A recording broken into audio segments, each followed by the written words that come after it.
Bien, hasta aquí las noticias a las 8:45. Soy Juan José Ríos, pero continuamos con más. Hoy en entrevista, el Procurador General de la Nación está aquí a las 8:45. Gracias, Juan José. Muy buenas noches. Bienvenidos a las 8:45, pero ya en la fase de entrevistas y análisis en este día martes. Ya, pues, martes adentrándonos a la segunda semana del mes de abril. Nos acompaña en el estudio Marinés Rivera esta noche de martes. ¿Cómo estás? Bienvenida. Bien, Mario, un gusto estar aquí contigo a las 8:45, ya 14 de abril, el 16 cumplimos ya un mes de estar pues con toda esta situación, ¿no? En cuarentena. Fue 13 el primer caso, 13 de abril. 13 de abril. Y lunes 16... No se ha sentido, ¿no? No se ha sentido. Lunes 16 empezó pues todo eso de quedarnos en nuestras casas, empezar con todo. Y una Semana Santa atípica. Una Semana Santa bastante. Yo ni la sentí realmente. Claro, o sea los días transcurren igual lunes, martes. Uno no se da cuenta ya ni qué día es, ¿verdad? Claro, ya. Y habrá que esperar el anuncio presidencial, porque hay que decirlo, algunas personas creen que esto se acaba el domingo y no, o sea, las medidas quizá va a ser gradual, poco a poco recobrar la normalidad, ¿no? Sí, yo creo que el presidente lo ha dejado bastante claro en todas sus conferencias de prensa, que dependiendo pues del número de casos que se vayan desarrollando diarios, pues él va a ir aflojando o apretando el tema de las medidas, ¿no? Entonces habrá que ver cómo se desenvuelve los casos de coronavirus día con día. Claro. Bueno, vamos a iniciar entonces con el tema de esta noche, porque precisamente toda esta situación ha provocado un descalabro en la economía nacional. Miles de personas en confinamiento no han podido ir a sus trabajos. Algunos desafortunadamente fueron despedidos, otros en suspenso, no se sabe qué va a pasar. En fin, esto ha provocado pues un duro golpe a la economía nacional. El gobierno de la República ha anunciado una serie de programas precisamente para paliar esta situación. El presidente de la República dijo hoy en su mensaje que mañana se dará precisamente un importante mensaje por parte del titular de Finanzas Públicas y de Desarrollo Social para informar cómo será la distribución de estas ayudas aprobadas por el Congreso. Vamos a hablar de esto con el director de la Fundación en Libertad y Desarrollo, el economista Paul Boteo, que nos acompaña vía Skype para platicar sobre este tema. Muy buenas noches, Paul. Buenas noches, muchas gracias por la invitación. Paul, acá, ya lo tenemos. Pues bueno, arrancamos entonces. Licenciado Teo, pues ¿cuál ha sido su opinión respecto a cómo está manejando ahorita el gobierno todo este tema con el tema de alimentación, ¿no? De las cajas que se están ya empezando a repartir desde hace ya algunas semanas. ¿Y cuál es su opinión pues respecto a esto? Bueno, muchas gracias por la invitación. Efectivamente creo que las medidas que se han estado tomando alrededor del mundo, porque hay que hacer un comparativo, digamos, con las políticas que se han llevado en los países desarrollados y también nuestros vecinos, tienden básicamente a dos vías. Uno es cómo lograr un alivio para las empresas que están teniendo problemas, que han tenido que cerrar sus operaciones.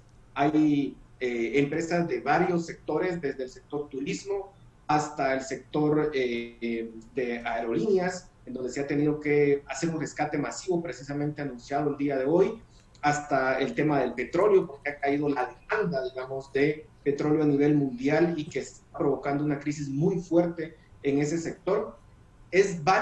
Son varios los sectores que se están viendo afectados. En ese contexto, decía, hay una política llevada precisamente a poder aliviar la situación de estas empresas, sobre todo en el entendido que lo que se pretende es preservar el empleo. Que estas empresas no tengan que verse en la necesidad de precisamente despedir a trabajadores, aunque en Estados Unidos se han registrado cifras alarmantes de desempleados, que en las últimas 4 semanas han sido más de 17 millones de personas que se han quedado sin empleo y que posiblemente este próximo jueves se van a anunciar millones más. En ese contexto también hay una variante de ayudas que es precisamente aquellas personas que se han quedado sin empleo y poderles garantizar cierto tipo de ingreso mínimo. Estados Unidos está aplicando precisamente esa política. El presidente Trump incluso habla de que algunas familias van a recibir hasta $2,000, $2,500 en los próximos meses para poder aliviar la situación en la que están. En el caso de Guatemala se habla básicamente de poderle dar a ciertas familias 1,000 quetzales en los próximos 2 o 3 meses para que puedan de alguna forma tener un ingreso en lo que puedan conseguir nuevamente empleo. Sobre todo estos 1,000 quetzales están enfocados a aquellas personas que están en la informalidad, que básicamente, digamos, han visto afectados sus ingresos porque las personas han dejado de transitar en las calles de la ciudad y los diferentes centros urbanos del país, y que obviamente les representa un alivio muy importante. Y también ha hecho el tema de repartir cajas con víveres. Yo creo que es correcto, creo que todos los países del mundo, o la gran mayoría, están aplicando este tipo de políticas. Es una situación extraordinaria, hay que comprenderlo desde ese punto de vista. En situaciones normales uno pudiese de alguna forma cuestionar este tipo de políticas, pero en una situación en donde se está afectando el planeta entero, yo creo que hay que tomar medidas de este tipo. A mí lo único que me preocupa en este sentido es de que este tipo de programas usualmente ha tendido a ser utilizado de forma clientelar, o sea, básicamente para poder ganar simpatías políticas por parte de partidos políticos, y también, digamos, se ha prestado a temas de corrupción. Entonces, creo que sí hay que estar vigilantes. Yo creo que la intención es buena, pero hay que ser vigilantes y críticos respecto a cómo se ejecuta. Y el segundo tema que me preocupa es el mecanismo que se está utilizando. Por ejemplo, se habla, el día de hoy decía el presidente de que el mecanismo que se está utilizando es básicamente el listado que puedan pasarle los alcaldes. Digamos que los alcaldes no son precisamente los más transparentes o los que han demostrado mayor eficiencia en el momento o a la hora de poder hacer este tipo de políticas. Entonces creo que ahí habría que ver si hay mecanismos más certeros para poder ejecutar esta política, como por ejemplo ver si las encuestas que ha realizado el INE pudiesen darnos luz de cuáles son las familias y los sectores en los cuales hay que ir a ayudar, o por ejemplo la información que se levantó con el censo que se hizo pues hace pocos años. Ese creo que sería un mecanismo más claro. Dejar esto a discrecionalidad de los alcaldes me preocupa, y creo que tenemos que ser muy críticos y muy vigilantes.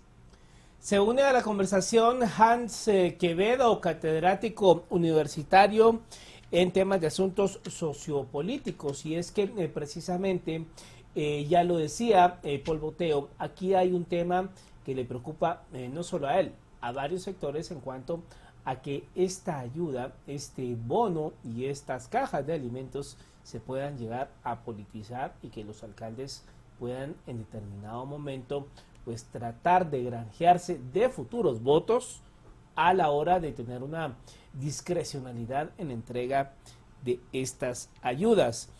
María Inés, y sobre todo tomando en cuenta la cantidad de personas que viven en situación de pobreza en el país, y que pues a esta hora y a este día definitivamente no tienen, pero ni siquiera asegurado qué van a desayunar el día domingo. Yo creo que ese es parte del reto que va a tener el gobierno en esta repartición de cajas del tema de bono, Mario, justamente cómo identificar pues a las familias que están más vulneradas de esta situación, porque realmente creo que no hemos visto qué criterios están utilizando para la repartición de cajas y el bono familiar también. Claro, bueno, se suma Hans Quevedo. ¿Nos escucha, Hans? Bueno, vamos a tratarnos de reconectar con Hans Quevedo. Seguimos hablando con Paul Boteo, licenciado Boteo.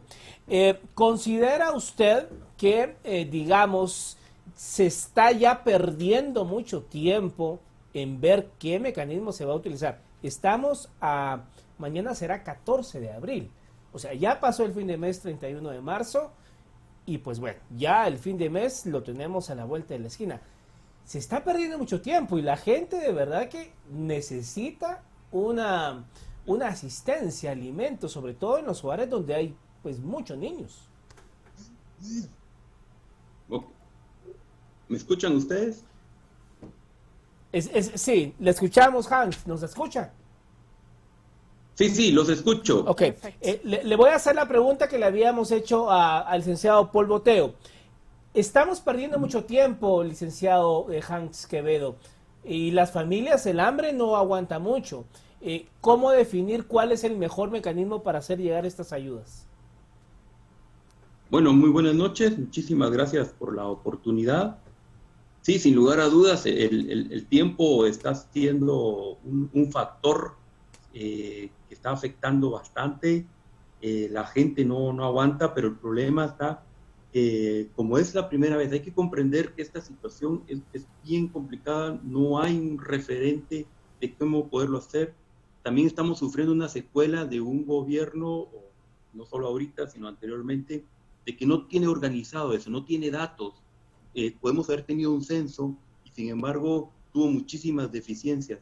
Tenemos un gobierno que no administra realmente esta situación y que somos víctimas todos, en este caso, de no llevar bien estos registros. Yo creo que ese es el mayor problema y ahora que se presenta esta emergencia, por mucho que quisieron realmente estar organizados, mucho que corrieron para presentar las propuestas al Congreso de la República y ellos aprobándolo, ahora tienen el dinero y no saben cómo distribuirlo. Inclusive, pues a mí me llama mucho la atención en la entrega ya de las cajas que de alguna otra forma ya se está haciendo, pero ¿cómo, a quiénes llegaron realmente, cómo pudieron haberlo hecho? Sin embargo, ahí hay un factor, también hay que darle este beneficio de la duda al gobierno que está haciendo, pues en la medida de las posibilidades, hereda una falta de registros sin lugar a dudas, y claro, la necesidad es bastante grande. Los medios de comunicación están presentando a personas que están en una gran situación muy difícil y que ahora que se estuvo entregando por medio de las municipalidades algún registro, quedaron fuera quienes son más vulnerables, que está esta economía de estos pues, trabajadores que están en la informalidad, hay que agregar, ¿verdad? Porque resulta ser que algunos sí son informales, pero sí pagan un tributo, ¿verdad? A las municipalidades, y ahí como que está dejando un poco fuera la informalidad, pero creo que a las personas a quienes tiene que llegar más es complicado. El gobierno no tiene ese registro y sin lugar a dudas es un gran reto, lo miro yo. Licenciado Boteo, no sé si me escuchan. Sí, escucho. Sí. Licenciado Boteo, ¿cómo podemos, o cómo podría más bien el gobierno establecer pues estos criterios para saber a qué familias llegar? Como estábamos platicando con Mario, ¿cómo determinar realmente qué familias necesitan la ayuda del bono, qué familias necesitan la ayuda de las cajas? ¿Cómo determinar esto con datos del INE? ¿Cómo se podría hacer? A ver, de hecho, digamos, a nivel mundial, la discusión es precisamente que países como los nuestros, digamos, en Estados Unidos, esta información pues es disponible, los gobiernos tienen un registro en los países desarrollados muchísimo más certeros de la población, de la situación de la población. El reto en países como los nuestros es que precisamente no tenemos esa información. Ahora, yo entiendo que una salida, digamos, de corto plazo pueda ser, a ver, veamos las personas que tienen registradas, las municipalidades. El punto aquí es de que pueden ser personas que precisamente, como decía Hans, puedan estar en un mercado, que puedan tener cierto nivel de ingresos, pero hay familias que ni siquiera llegan a poder estar físicamente en un mercado. De hecho, están, digamos, deambulando en las calles o en situaciones mucho más precarias. Entonces, yo por eso decía, creo que sí se tendría que hacer uso, por ejemplo, del censo. Yo sé que tiene sus defectos, fue muy criticado, muy cuestionado, pero esa podría ser una vía de cómo poder llegar, porque el problema de hacerlo a través de los alcaldes, repito, es que no son precisamente los funcionarios públicos más queridos por la población, sino muchas veces son seriamente cuestionados por problemas de corrupción, y que obviamente darles esa posibilidad creo que es un poco complicado. Incluso el mismo presidente decía hoy a las 6 de la tarde que algunos alcaldes dijeron, miren, nosotros no tenemos esa información, entonces se complica aún más. Creo que debería hacerse un esfuerzo por llegar a revisar la información que registra el censo. No hay estudio, o no debería de haber un estudio más detallado de la situación de los guatemaltecos que el censo. Esa es precisamente la utilidad del censo en un momento como este, y debería de ser utilizado. No hay ningún otro instrumento para poderlo hacer mejor. Ese debería ser el camino. Ahora bien, Hans Quevedo, aquí hay otra situación, digamos, si lo queremos ver como un doble problema, porque no solo ya la situación propia interna de Guatemala, pero la cantidad de personas que dependen de las remesas de sus familiares en Estados Unidos, que trabajan en Estados Unidos. Uno pues puede ver gran cantidad de población huehueteca, gente de San Marcos, Quiché, que se fueron de forma irregular a Estados Unidos y que pues bueno, gracias a esa remesa han sacado adelante a los niños con educación, han podido construir más o menos una vivienda digna, pero Estados Unidos el paro es general, es el centro de la pandemia ahorita. Mucha gente, el dato hasta la semana pasada era de 16 millones de desempleados aproximadamente, y la cosa va para peor. O sea, ¿cómo hacerle frente a esa situación de que las remesas van en caída libre y las personas que dependían de eso no van a tener en el largo plazo? Bien, sin lugar a dudas es otra bola de nieve que se viene para muchísimas familias que ya no van a poder recibir cada mes su remesa. Sin lugar a dudas, otro problema más que a lo mejor todavía no ha logrado ver el gobierno, no porque no quiera, sino porque sin lugar a dudas tiene que estar pensando aquí a los que están de manera directa. Creo que debemos reflexionar que sin lugar a dudas se vienen momentos muy, muy difíciles, muy complicados. Esto que usted agrega es algo que sin lugar a dudas hay que sumarlo, y ahora sería, bueno, ¿quiénes son los que reciben? Ahora sería los bancos que podrían apoyar, que saben quiénes son los que hacen ese registro, y decir a aquellas personas que están recibiendo remesas por medio del sistema bancario, hay una muy buena forma de tener ese como registro, ver si les genera algún tipo de préstamo, ¿verdad? Estoy teniendo alguna idea, y se trata de ir pensando cómo solucionamos, pero no significa que sea lo ideal. Hay mucho que reflexionar, y el problema es el tiempo. El problema es que mañana hay que almorzar, pasado mañana también, y esas son cuestiones que hay que unificarse mucho en el tema de personas, ¿verdad? Especialistas, expertos, ¿verdad? En el sentido ya más a fondo sobre el tema de lo que debería ser el tema de las remesas. Los bancos están haciendo su esfuerzo, a lo mejor habrá que pedir más ahora a este sector de las remesas. Hay muchísimos migrantes, hay muchísimas personas, que están recibiendo acá y que tienen a lo mejor algún tipo de seguro en los cuales tanto se promociona. Pero aquí hay que llevar, sin lugar a dudas, esa vinculación, ese contacto con todo lo que se ha podido bancarizar. Sabemos que no todos lo hacen por ese medio, pero bueno, igual a un buen sector se le puede beneficiar. Pero es otra bola de nieve que lo vamos a resentir, sobre todo ya en el mes a finales de abril, donde la gente vea que no ha podido recibir. Y la preocupación primero es el estado de salud de su familiar, y segundo, que lógicamente no va a recibir. Son tiempos en los cuales tenemos que comprender que vamos a perder mucho, que vamos a generar y que necesitamos apoyarnos, un trabajo de vecinos, de familias, en los cuales tendremos que apoyarnos, porque la ayuda del gobierno, por mucho que sea, no va a ser inmediata. Y eso son, sin lugar a dudas, cuestiones que preocupan bastante. Ahora bien, licenciado Boteo, pues en el imaginario de que hay algunas familias que realmente se están quedando en su casa ahorita, que no hay fuerza laboral afuera, que ahorita pues no están percibiendo algún tipo de ingresos, pero se está empezando la primera repartición de cajas y la repartición más adelante pues de este bono de 1,000 quetzales. ¿Tiene el Estado los recursos para mantener esta ayuda? ¿Por cuántos meses o por cuánto tiempo va a ser esta situación sostenible, por ejemplo? Yo creo que ese es precisamente el punto, Marinés. Esta situación, digamos, algunos países la están replanteando, digamos, en el caso, por ejemplo, de Francia, ya están determinando o queriendo determinar una fecha para poder iniciar nuevamente la economía en ciertos sectores de manera prudente, digamos, tomando todas las medidas del caso, pero, por ejemplo, Francia habla que podría ser el 11 de mayo, por ejemplo. Estados Unidos, la discusión es si es el 1 de mayo.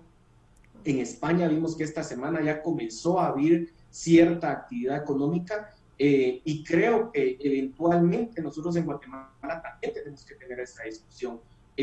Pensar en qué momento vamos a ir abriendo posiblemente sectores, los, digamos, menos, los que tengan menos factores de riesgo, y poder ir abriendo la economía de a poco para que esto, digamos, pudiese ser también un alivio. Y aquí creo que es importante hacer una reflexión.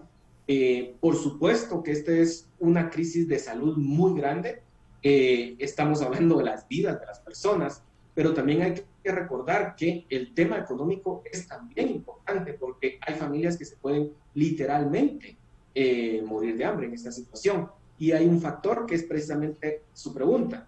¿Tiene el Estado de Guatemala la capacidad de poder atender todas las necesidades? La respuesta es un rotundo no. No tiene esa capacidad los países desarrollados, hablando Francia, España, Inglaterra, Estados Unidos, mucho menos un país como Guatemala, con un Estado relativamente, o mejor dicho, bastante débil como el que tenemos en nuestro país. Entonces, creo que son discusiones que tenemos que tener en su momento de forma racional, sin ningún tipo, digamos, de apasionamiento, pero poder sopesar los dos costos, porque tampoco podemos pensar que podemos tener cerrada la economía, por ejemplo, durante 4 meses o 5 meses. Si países como Francia, España, Estados Unidos están, digamos, que tienen esos casos, digamos, que son realmente dramáticos y están pensando en cómo hacer un equilibrio y decir, miren, tenemos que abrir ciertos sectores para que podamos seguir produciendo y esta crisis económica no llegue a tener un efecto durable en el tiempo, en donde muchas empresas quiebren, por ejemplo, y ya no puedan recuperarse y que el paro llegue, digamos, a situaciones como las de 1930 en la Gran Depresión, en donde básicamente veíamos en Estados Unidos a familias enteras que dependían totalmente de la ayuda estatal y que, digamos, vivieron la situación más compleja en la historia de los Estados Unidos. No se quiere ver eso y por eso se tiene que platicar de cómo vamos a ir abriendo la economía de una forma paulatina en donde represente el menor costo posible. Y son discusiones que se están haciendo a nivel internacional que tenemos que verlas también a nivel local. Ahora bien, licenciado Quevedo, ¿qué pasa, digamos, hemos hablado ahorita mucho del tema de las familias en situación de pobreza y pobreza extrema y de la economía informal, pero subámonos un peldaño. ¿Qué pasa con toda esa clase media que depende, digamos, de servicios profesionales, facturación, quizá mercadería que venden, que viene de Estados Unidos, que tienen algunos canales de distribución con paneles, carros, que tienen de 8 a 5 empleados? O sea, ese sector de verdad la está pasando muy mal y está ya casi que en la cuerda floja de un peldaño y caer en la pobreza. ¿Qué hacer con ese sector?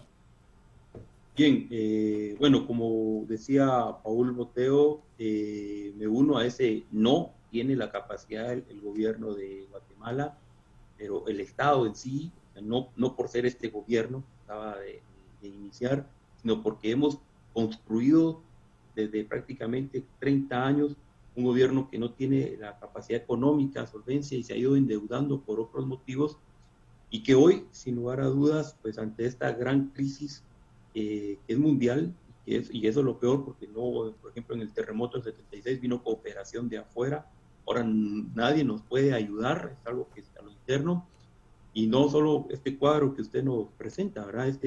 El daño de personas que no están precisamente en la informalidad, pero que sin lugar a dudas está afectando bastante y que va a seguir afectando, y no hay una respuesta clara ante eso. Por supuesto, no hay una varita mágica, el gobierno, miren, no va a poder llegar a todos, está haciendo sus esfuerzos, está viendo sus alianzas con los bancos, con algunos de ellos están logrando que se haga algún crédito.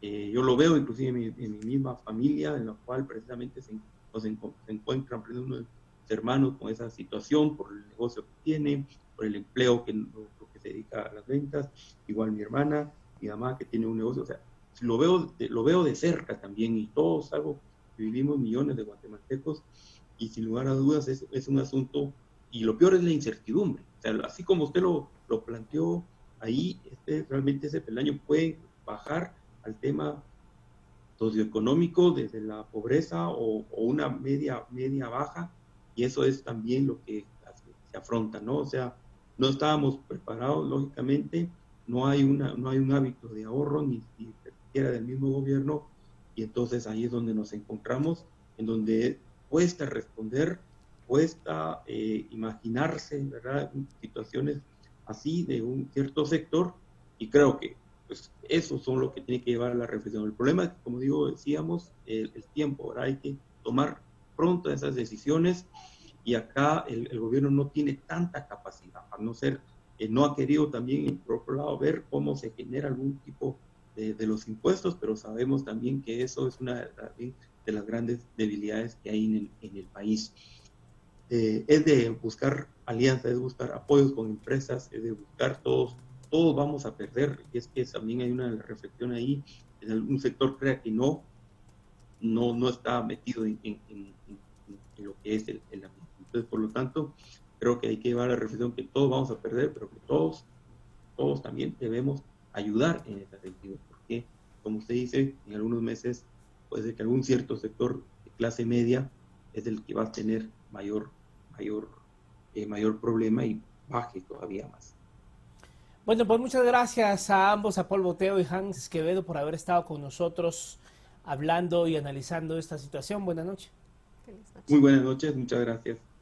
Bueno, sin lugar a dudas, un panorama bastante complejo, un panorama bastante con, digamos, la palabra concreta es incertidumbre, ¿no? Exacto. O sea, no sabemos en primera cómo ir a hacer esto. Va a ser escalonado poco a poco, qué negocios se van a poder abrir, cuáles no.